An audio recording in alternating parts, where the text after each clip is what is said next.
पण नंतर माझ्यावर आरोप झाले, मला बदनाम करण्याचा प्रयत्न झाला. म्हणले याच्यावर 70,000 कोटीचा आरोप करूया आणि सारखं 70,000 म्हणायचं. अजितराव घोरपडे त्या खात्याचे मंत्री होते.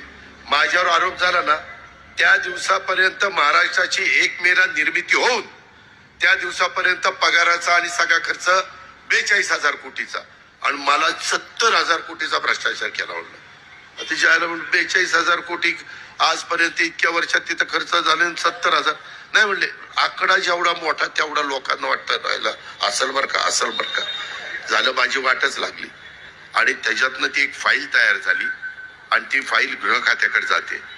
ह्यांनी त्या फाईलीवर अजित पवारांची ओपन इन्क्वायरी करावी म्हणून सही केली. केसाने गाळा कापायचे धंदेत राव. आणि मला हेही माहित नव्हतं.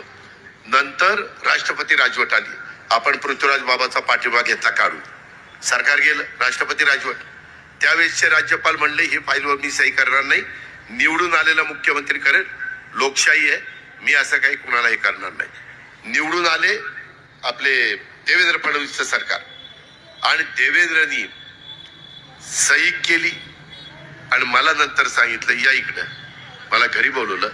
म्हणले हो का ही सही मुख्यमंत्र्याच्या करता राहिली होती, तुमच्या आबानी तुमची इन्क्वायरी ओपन करण्याच्या करता सही केली की नाही, आणि खरंच त्याची सही होती.